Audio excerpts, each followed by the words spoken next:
प्रिय दर्शकों, स्वागत है आपका हमारे YouTube चैनल सितारे आपके नौ।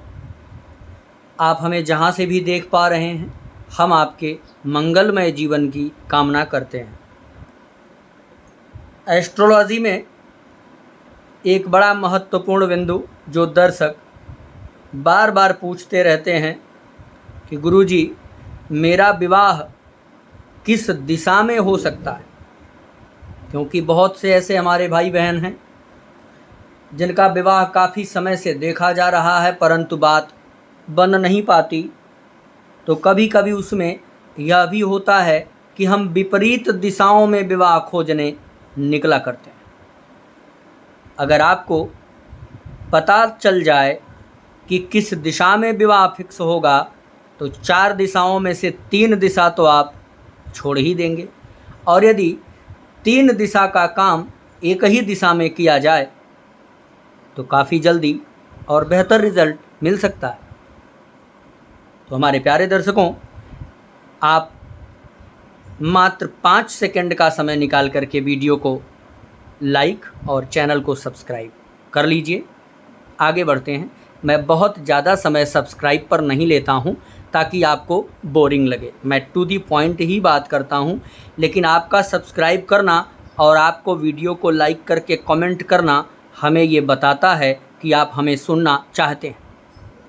तो आइए अब सीधा बात करते हैं कि विवाह आपका किस दिशा में होगा। तो जैसे हमने ये चार्ट बनाया, आपका भी ऐसे ही जन्म पत्रिका बनी होगी, इसी प्रकार चार्ट होगा। उस चार्ट को खोल लीजिए और उसमें सबसे पहले देखिए कि आपके जन्म चार्ट में शुक्र किस अवस्था में बैठा हुआ है और किस घर में बैठा है।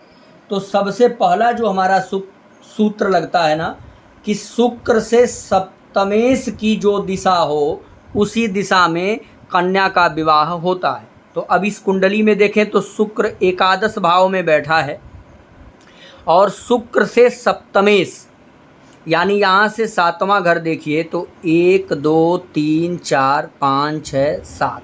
इस कुंडली में शुक्र से 7वां घर ये हुआ। आपके कुंडली में जहाँ शुक्र बैठा होगा उसको 1 मान करके 7 घर आगे चले जाइएगा। अब यहाँ देखिए कि इस नंबर में क्या लिखा हुआ है, इस खाने में 8 नंबर। 8 नंबर का स्वामी कौन होता है? मंगल होता है। तो फार्मूला है शुक्र से सप्तमेश की जो दिशा हो, तो शुक्र से सप्तमेश मंगल हुआ और हमने यहाँ सभी ग्रहों की दिशाएं लिखी है। तो मंगल ग्रह की दिशा क्या है? दक्षिण। पहले फार्मूले में यह बात फिक्स होती है कि इस पत्रिका में दक्षिण दिशा की तरफ विवाह होने का बेहतर योग बना है। दूसरा सूत्र, यदि सप्तम स्थान में कोई ग्रह हो तो उस स्थान की राशि की जो दिशा हो उसमें विवाह हो सकता है। अब यहाँ सप्तम स्थान में शनि महाराज बैठे हुए हैं, तो शनि किस राशि में है? मकर राशि में। और मकर राशि की क्या दिशा होती है, आप यहाँ से मिला लीजिए। तो मकर राशि की दिशा भी क्या है? दक्षिण है भैया। अब 2 चीज़ें प्लस हो गई, एक तो शुक्र से भी दक्षिण दिशा आ रहा है और मंगल से भी दक्षिण दिशा आ रहा है। 2 जगह दक्षिण का समर्थन मिल गया। अब मान लीजिए यहाँ पर कोई ग्रह न होता तब क्या करते? अगर ग्रह है तो सप्तम भाव के राशि की दिशा ले लेंगे, परंतु ग्रह न हो तो सप्तम स्थान पर जिन ग्रहों की दृष्टि हो उन ग्रहों की राशिस्थ दिशाओं में, इस पर जिस ग्रह की दृष्टि पड़ रही होगी ना, उन ग्रहों की उस भाव की राशियां देखेंगे कि उस ग्रह किस राशि में बैठे हैं, उस दिशा में योग बन सकता है। यहाँ पर अगर कोई ग्रह ना हो तो चंद्रमा की दृष्टि पड़ रही है, मंगल की दृष्टि पड़ रही है और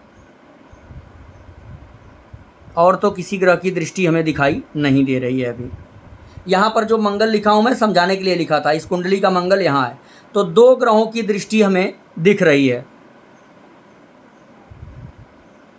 ठीक ना।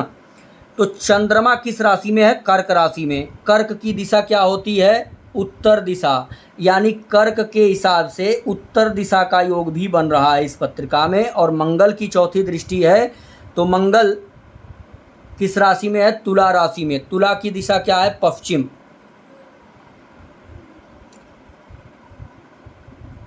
ये तब लगेगा जब ग्रह नहीं होंगे, और यदि ग्रह हैं तो एक तो शुक्र से सप्तमेश की दिशा, और ग्रह सप्तम में जिस राशि में बैठा उस राशि की जो दिशा हो उधर विवाह होने का योग है। तो इसमें हमने दोनों दिशाओं में दक्षिण दिशा लिया था, यानी इस पत्रिका में दक्षिण दिशा का योग जबरदस्त बन रहा है।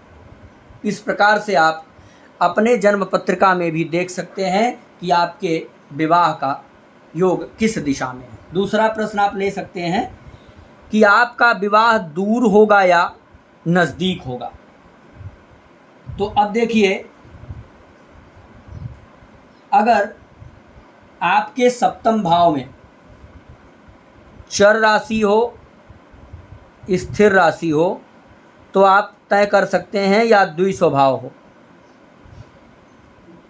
इससे अनुमान लगाया जा सकता है। अगर यहाँ चर राशि है तो क्या होगा? विवाह दूर हो सकता है। चर राशि है तो विवाह दूर होगा, और स्थिर राशि है तो विवाह पास में होगा, अधिक दूर नहीं होगा। अगर द्विस्वभाव राशि है तो कोई दूर का हो सकता है, बहुत पास आकर के बस गया हो, या पास का ही व्यक्ति हो, बहुत दूर रहता हो। इस प्रकार के योग आपको समझ लेने चाहिए। आप हमारे वीडियो पर बने रहिए।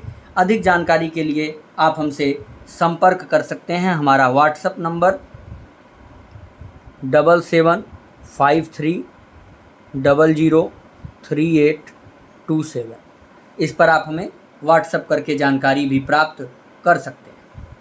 तो अगली वीडियो में फिर मिलेंगे इसी तरह की रोचक जानकारी के साथ। जय सिया राम।